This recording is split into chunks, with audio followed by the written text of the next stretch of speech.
Vérité au cœur de l'information.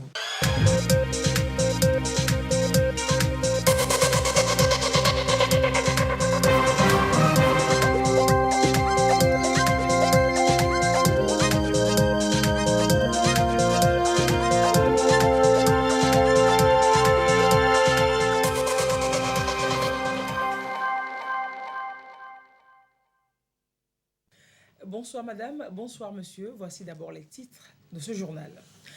Qu'est-ce qui attire réellement les investisseurs au Togo, une destination de plus en plus prisée et portée par un ministère spécialement créé pour? Élément de réponse dans ce journal. L'Est de la République démocratique du Congo, sous les eaux les plus diluviennes de jeudi dernier, font près de 400 morts. Les populations désespérées manquent de tout. Et puis, cadre enchanteur, menu riche et diversifié, avec de la bonne musique pour une soirée digne d'un gala sur le FESMA. Samedi, chef cuisinier d'Afrique et d'ailleurs ont fait sortir de vrais délices de la marmite. Le centre d'accompagnement à la valorisation des résultats de la recherche-innovation dans le domaine des sciences et technologies ouvre ses portes à l'université de Kara. Le CAVRIS ambitionne de soutenir et valoriser les résultats de nombreux travaux de recherche qui s'effectuent au Togo. On en parle avec Désiré Aloé. L'université de Kara s'active avec sa dynamique renforcée dans le succès académique au bénéfice des populations. Le centre d'accompagnement à la valorisation des résultats de la recherche, innovation dans le domaine des sciences et technologies CAVRIS lance officiellement ses activités. L'enjeu, relever des défis de développement durable en œuvrant à contrer le chômage et la dégradation environnementale. Ici, nous créons un environnement avec tout ce qui est comme outil nécessaire pour qu'on puisse passer d'une idée de recherche à une idée de création d'un service, disons si je veux le dire ainsi, au service de la communauté et qui vise maintenant à accompagner donc des jeunes talentueux qui portent de ces idées pour pouvoir s'exercer et sortir des prototypes, des éléments, des inventions pour répondre aux besoins des populations. La structure aujourd'hui entièrement équipée permettra le bon fonctionnement des 3 espaces dédiés, la mécanique, l'électronique et l'agrochimie. Le site est situé au campus sud de l'université de Kara. Au niveau du Togo, nous avions eu à bénéficier de 4 projets tiers. Il y a l'UV2A, suivi des formations qui ont été coordonnées par le deuxième projet tiers qui est Fort Varito, un troisième à l'université de Lomé qui consiste en une sorte de création de réseau et le dernier projet tiers qui est le projet CAVRIS de ce Fab Lab que nous venons d'inaugurer, qu'on puisse avoir des startups qui vont émerger. Ici, dans la structure CAVRIS, la valorisation scientifique est de mise. Les populations sont donc informées sur les différentes activités, prestations du centre soutenues par ses partenaires. L'Agence universelle de la francophonie a appuyé 4 pays, le Bénin, le Burkina, le Sénégal et le Togo, dans le cadre de la mise en place des projets de valorisation des résultats de la recherche. Donc ici, c'est un centre qui a 2 volets. Il y a le volet innovation, vous avez des premières idées, vous venez, le centre vous accompagne à mettre en place votre idée. Et puis, le second volet, c'est le volet incubation. On peut vous accompagner. Et il est prévu même que 10 meilleurs innovateurs, j'allais dire, soient accompagnés pour s'installer. C'est un centre d'excellence qui va permettre aux chercheurs de mettre les résultats de leur recherche, aux innovateurs de mettre les résultats de leur recherche à la disposition de la communauté. Le Togo multiplie des activités fortes pour booster son développement global. Ce projet tierce du projet Vario à l'université de Kara reste un atout pour soutenir les plans stratégiques de développement. Et l'on reste dans la région septentrionale pour évoquer la poursuite de la tournée nationale de l'autorité de régulation de la commande publique. L'ARCOP rencontre ses partenaires de terrain pour se dévoiler sous son nouveau jour. L'étape de la région des Savanes avec Gérard Lagoutou. En vue de mieux adapter les ressources aux besoins des populations, des contrats sont passés par une personne publique. Ces contrats, qu'ils soient liés au marché public, aux délégations de services publics ou encore aux partenariats publics-privés, on parle de commande publique. Mais ces dernières années, des insuffisances ont été constatées dans le processus. Et en décembre 2021, l'Assemblée nationale a voté 2 lois pour redynamiser le marché public et le partenariat public-privé avec le passage de l'autorité de régulation des marchés publics ARMP à l'ARCOP, autorité de régulation de la commande publique. Ici à Dapaon, représentants du pouvoir central, élus locaux, contrôleurs financiers, comptables, organisations de la société civile, opérateurs économiques et bien d'autres acteurs concernés s'approprient le contenu des innovations du nouveau cadre juridique et institutionnel de la commande publique. Nous avons constaté qu'il y a problème de consommation de crédit, vu la durée des passations des marchés dans ces procédures-là. Donc, dans les nouveaux, ces délais ont été considérablement étudiés et réduits. Les acteurs, les organes qui pilotent tout ce qui concerne les marchés publics dans les autorités contratantes ont des faiblesses.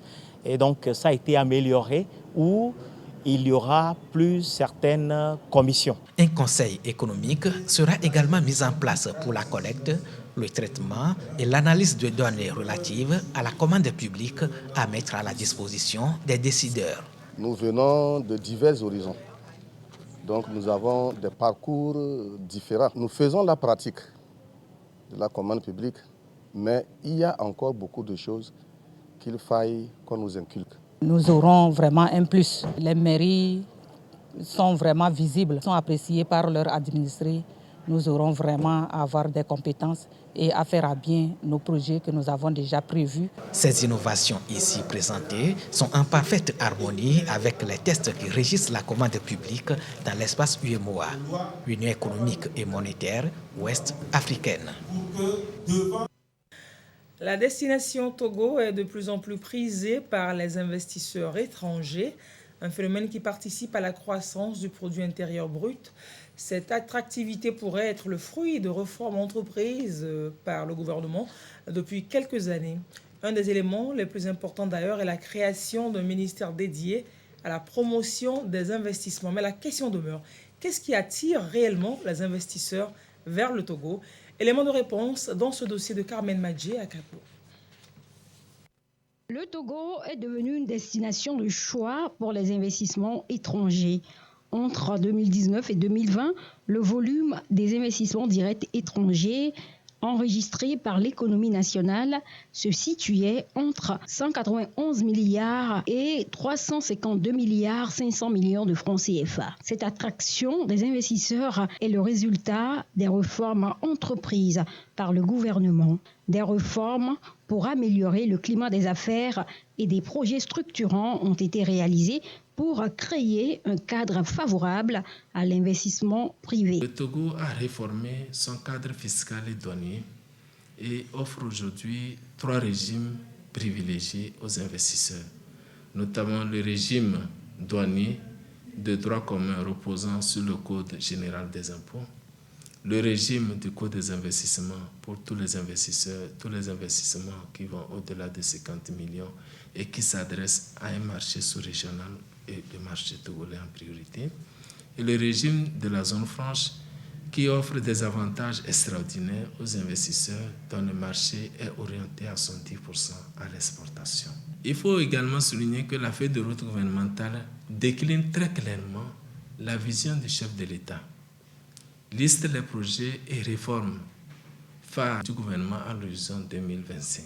La création du ministère de la promotion de l'investissement et la transformation de la SASOF en agence de promotion des investissements traduit cette grande volonté du chef de l'État de faire de l'investissement une priorité, ce qui accélère toutes les procédures liées à l'investissement. La réalisation des projets structurants, notamment la centrale Kekeli, la centrale de Blita, la création des IFAD, l'inauguration du data center, la sélection du Togo pour l'atterrissage du câble Equinox de Google, la plateforme industrielle d'Adetikopé sont autant d'éléments qui participent à l'attractivité de notre pays, le Togo. Il faut souligner que la paix et la sécurité qui règnent au Togo sont autant d'éléments qui attirent les investisseurs. L'industrie manufacturière, l'agro-industrie, le textile, la construction, la santé, les services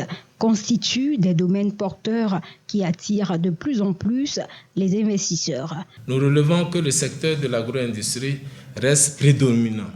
Cela traduit la pertinence et la vision du chef de l'État de faire du secteur agro-industriel un levier de croissance de notre économie.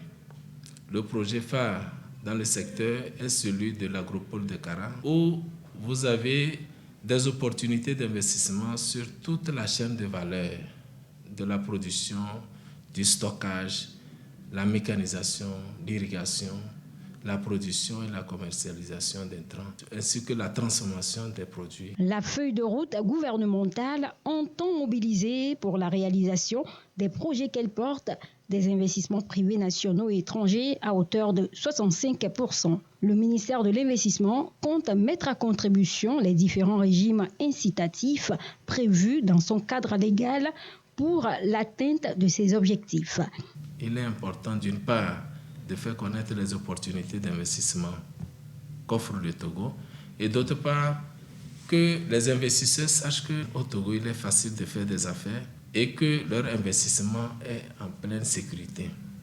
C'est en maintenant le cap des réformes. C'est aussi en amplifiant les initiatives de promotion économique par notre participation à différents forums, en organisant des webinaires, en organisant des roadshows, en améliorant les conditions d'accueil des investisseurs et puis également en participant à des publications dans les journaux spécialisés que nous pourrons atteindre l'objectif qui nous est assigné. L'Agence de promotion des investissements et de la zone franche APIZF se dit déterminée à promouvoir l'image du Togo, renforcer la position du pays dans l'esprit des investisseurs et générer davantage d'opportunités d'investissement. Son credo, faire du Togo la destination de choix pour tous les investisseurs dans la. Les investisseurs sont sans doute également séduits par la dynamique de digitalisation des services au Togo. C'est d'ailleurs aujourd'hui une opportunité pour les entreprises. Vous suivrez les explications dans le sujet qui suit. Gisèle Kozona. Pour les entreprises, un moyen de se relever après la crise sanitaire liée au coronavirus et bien d'autres crises auxquelles les pays sont aujourd'hui confrontés. Dans une entreprise, il y a différents processus. Il y a déjà la communication entre les collaborateurs, les communications entre l'entreprise et l'extérieur, il y a la facturation, il y a le marketing, il y a la production. Donc c'est autant de processus qu'on peut digitaliser. Et tout ça, ça permet à l'entreprise de gagner en efficacité, en productivité et d'être résilient éventuellement par rapport aux chocs exogènes qui pourraient surgir. Pour amener les entreprises du Togo à s'illustrer davantage sur le plan national et international, il est mis à leur disposition des programmes et projets, entre autres l'Ankeleo, un projet de digitalisation qui vise à renforcer la connectivité et la numérisation des micro, petites et moyennes entreprises du Togo pour plus de productivité. Une entreprise qui se digitalise renforce son système de fonctionnement. Et donc, à travers le marketing, par exemple, il est présent sur les réseaux, sur Internet, et donc à partir de là, peut avoir de nouveaux marchés aisément. Ces entreprises peuvent tisser de nouveaux partenariats, non seulement sur le plan local, mais sur le plan international. Cela fait qu'ils vont agrandir leur marge de manœuvre et pouvoir travailler avec d'autres entreprises, non seulement pour acquérir de l'expérience, mais pour faire des affaires. Il serait aussi facile, grâce à ce projet, de lutter contre la cybercriminalité. On ne peut pas parler de digitalisation sans sécurité. Vous voyez dans le monde aujourd'hui, on dit qu'il y a eu vol de cartes bancaires, il y a eu piratage de ceci, il y a eu des sites qui ont été piratés. C'est des choses qui sont réelles. Donc, si on veut aller vers la digitalisation, on doit d'abord se documenter sur la cybercriminalité, sur la cybersécurité. Parce que s'il n'y a pas de sécurité sur le Internet, vos données seront ouvertes. Et quand vos données sont ouvertes, n'importe qui peut faire n'importe quoi avec vos données. La digitalisation des entreprises, une initiative qui répond bien à la vision du chef de l'État qui est de faire du Togo un hub logistique de premier plan dans la sous-région. Et dans le monde de l'entreprise, les réseaux pour les bonnes connexions, c'est très important. Fort de cette réalité, un jeune Togolais soutenu par le ministère du Développement à la base de la jeunesse et de l'emploi des jeunes organise le Meetup de Lomé. Objectif donc de mettre en réseau les jeunes entrepreneurs togolais avec des modèles de réussite. L'événement était samedi à sa 2e édition et autour d'une invite à oser l'Afrique. Reportage Sylviano Glosé, Carmen Madji Akapo. L'Afrique peut devenir un exemple de développement économique et social. Ses fils et filles y croient. Ils veulent donc oser l'Afrique pour faire de ce rêve une réalité. Le Meetup à Togo offre le cadre aux PME, porteurs de projets, acteurs du monde financier, de redécouvrir les opportunités locales. Pour cette édition, particulièrement ce qui est mis sur Oser l'Afrique, la recherche des opportunités locales, nous voulons quand même motiver ces jeunes à faire valoir leur talent, à faire valoir tout ce qu'ils ont en eux pour pouvoir aller plus loin. L'Afrique peut relever plusieurs défis. Il suffit que la jeune génération se donne les moyens de se construire. Des moyens que la BOA, Bank of Africa, se dit prête à donner. 2 milliards de francs CFA pour financer 100 entrepreneurs togolais. Nous souhaitons vraiment contribuer au développement de la PME au Togo, lever un peu les obstacles classiques sur ce financement.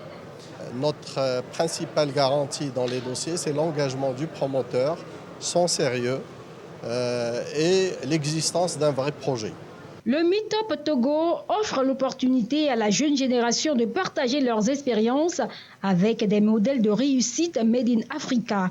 Des B2B et le réseautage sont au cœur de l'événement pour aider à nouer des partenariats et développer les entreprises africaines. C'est une initiative très appréciable, selon Myriam Dossou d'Almeida, ministre en charge de la jeunesse et de l'emploi des jeunes. À la jeunesse, je voudrais vous demander de continuer à faire preuve d'audace, de créativité, de détermination. Je vous souhaite d'aller vers l'information, car l'information est au début. Recherchez et identifiez des mentors. Ça constituera pour vous une boussole. Et c'est toujours important d'avoir une boussole pour naviguer dans le tumulte de nos nations. Renouvelez vos connaissances, vos forces. Cherchez, fouillez, bêchez. Vous l'avez déjà entendu. La grande innovation du Meetup à Togo 2023, c'est la Martha Class.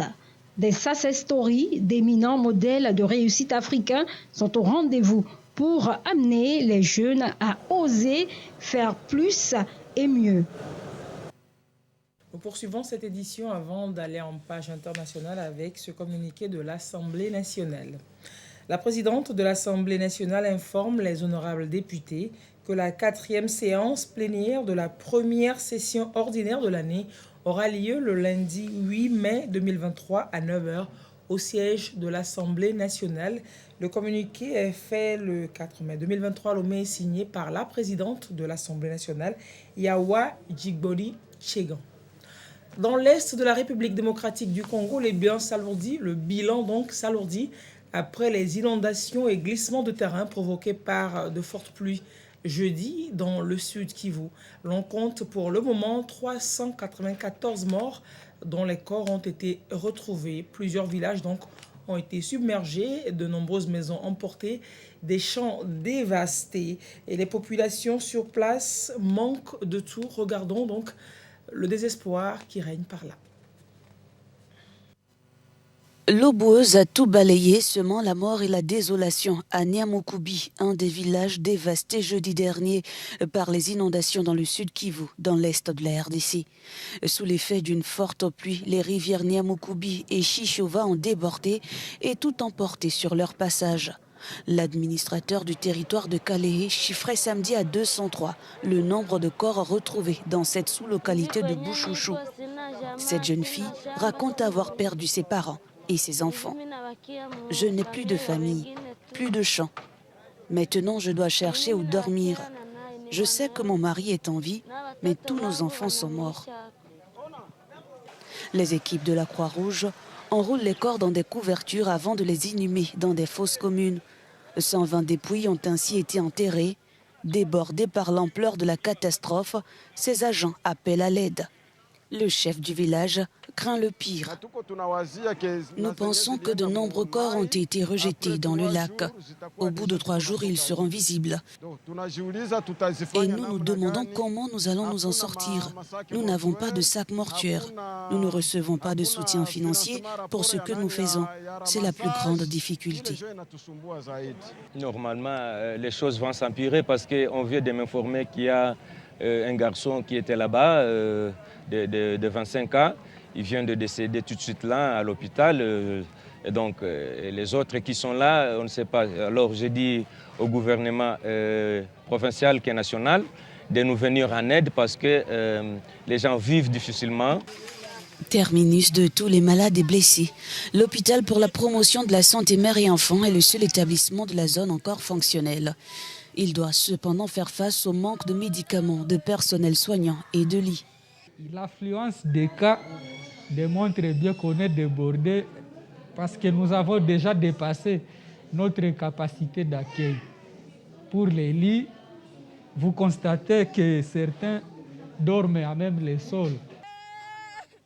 Cette catastrophe est survenue 2 jours après des inondations qui ont fait au moins 131 morts et détruit des milliers de maisons au Rwanda voisin. La ZLECA aurait un effet important sur les échanges commerciaux entre l'Afrique et le monde. La ZLECA, vous savez, la zone de libre-échange continentale africaine. Le Fonds monétaire international a publié vendredi un rapport qui confirme et conforte toutes les ambitions nourries sur cette initiative en vigueur depuis janvier 2021. La mise en place de la zone de libre-échange continentale africaine pourrait permettre, selon un récent rapport du FMI, la hausse de plus de 50% des échanges commerciaux entre les pays du continent. La ZLECA fera également un effet important sur les échanges commerciaux entre l'Afrique et le reste du monde, avec une hausse des exportations de 29% et des importations de 7%. La conséquence, ajoute le Fonds monétaire international, serait une hausse de plus de 10% du PIB réel médian par habitant. L'institution financière rappelle cependant qu'afin de parvenir à obtenir un tel impact, les États africains devront accompagner la mise en place de l'accord d'une série de réformes. La réduction des barrières tarifaires et non tarifaires doit s'accompagner d'une amélioration notable du climat des affaires. Signé par l'ensemble des pays du continent à l'exception de l'Érythrée et ratifié par l'immense majorité, l'accord de création de la ZLECAf prévoit la suppression progressive de la quasi-totalité des droits de douane sur 5 ans pour les pays les plus développés et sur 10 ans sur les autres.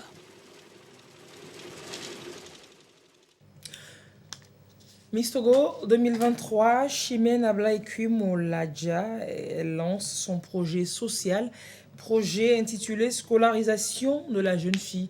Et pour joindre l'acte à la parole, à Dapaon, le lycée de Nassablé, dans la région des Savanes, vient de bénéficier de dons de matériel didactique et bien d'autres. Des projets donc qui iront précisément en faveur de la jeune fille de la région. Reportage Lagoudou, notre correspondant à Dapaon. Un geste symbolique pour lancer officiellement la phase d'exécution du projet social défendu avec succès par la reine de la beauté togolaise 2023. Élue le 10 décembre 2022, Chimène Ablaye Moladja a opté pour un mandat placé sous le signe de la scolarisation de la jeune fille. Aujourd'hui, les choses évoluent. Les lignes bougent de plus en plus dans notre pays. Nous avons une femme qui est chef du gouvernement, une femme à la tête du Parlement. Et nous avons plusieurs d'autres femmes qui sont dans le gouvernement ou qui occupent de hautes fonctions. Et cela doit continuer. Continuer, c'est agir. D'où cet important lot de matériel didactique d'une valeur de plus d'1 million de francs CFA destiné ici à Dapaon, au lycée de Nassablé. L'occasion également pour l'ambassadrice de la beauté togolaise d'attirer l'attention des jeunes apprenantes sur l'utilisation des technologies de l'information et de la communication. Les réseaux sociaux sont devenus pour nous un danger dans la société, surtout nous les apprenants, car nous n'en faisons pas un bon usage. Mais je vous en prie, il faut que nous fassions un bon usage des réseaux sociaux et savoir ce qui peut nous aider, le profit dans notre formation, pour que demain, nous soyons aussi des ministres, premiers ministres et encore plus.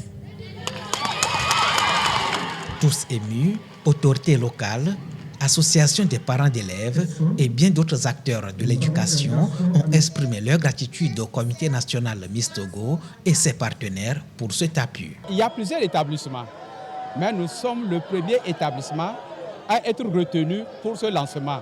C'est un privilège pour nous. Et il y a beaucoup d'articles, mais il y a surtout pour les élèves des annales, première et terminale, des annales pour les classes scientifiques, de mathématiques, de sciences physiques, de SVT.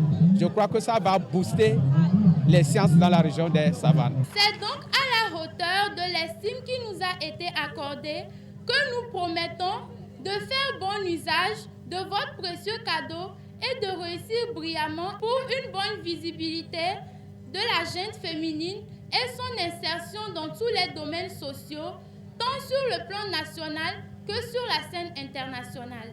Un autre projet à hauteur d'1 million de francs CFA sera également élaboré et mis en œuvre au profit du lycée de Nassablé en lien avec le mandat de Miss Togo 2023. Et du beau monde samedi soir au Petit Bruxelles, chic structure hôtelière en bord de plage, en bord de mer, donc en banlieue de Lomé pour un savoureux voyage.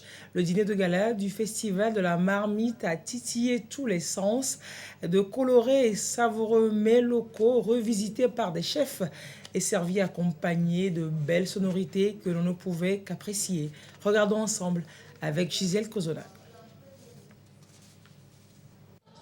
Une authentique bienvenue pour un régal jusqu'au bout. Le dîner du dernier week-end du Festival de la Marmite a offert samedi une explosion de saveurs aux produits locaux, concoctés par les chefs d'Afrique et de sa diaspora. Le Togo a de diversité de plats. C'est que nous oublions les plats de nos aïeux. Côté maritime, nous avons présenté la sauce de lentilles écludessi et qui est mangée avec du gari ou bien pinot. À la région centrale, par exemple, on a exposé wassa qui est faite à base de cossettes d'igname. Vers le Grand Nord, nous avons présenté le fameux adjedela. C'est un plat qui est fait traditionnellement et tout le monde l'aime au moment des grandes cérémonies. Réveiller et surprendre nos papilles avec toute la riche diversité qui nous entoure. C'est toute la vision du FESMA. Tchad, Gabon, Mauritanie, Niger, on a eu vraiment tous les jours des plats différents. Et pour nous, c'était vraiment mettre la cuisine au centre du FESMA et je pense qu'on a réussi ce coup-là. La diaspora, en tout cas africaine, qui est à Lomé, est venue tous les jours avec un plat différent, une activité différente et c'était vraiment sympa. Je pense qu'officiellement, le Togo est le carrefour culinaire de l'Afrique.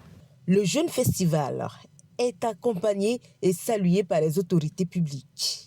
Tout le long de ce festival, on a pu observer comment la cuisine africaine était qualitative, comment elle pouvait créer une chaîne de valeur en termes de création d'emplois, en termes de valorisation de nos ressources, de nos richesses également, et en termes d'appel pour venir visiter nos différents pays. Donc Le FESMA, c'est un appel au voyage gustatif, mais au voyage aussi en termes touristiques. L'agriculture a été célébrée, la pisciculture a été célébrée, les techniques culinaires ont été célébrées. Donc pour moi aujourd'hui, c'est véritablement un sentiment de satisfaction. Le dîner a été servi dans une fort belle ambiance. Cécile Meba, Charles Ozo et le doyen béninois Taboran Danialou à nous ajouter au goût de la soirée. Le rideau tombe mardi.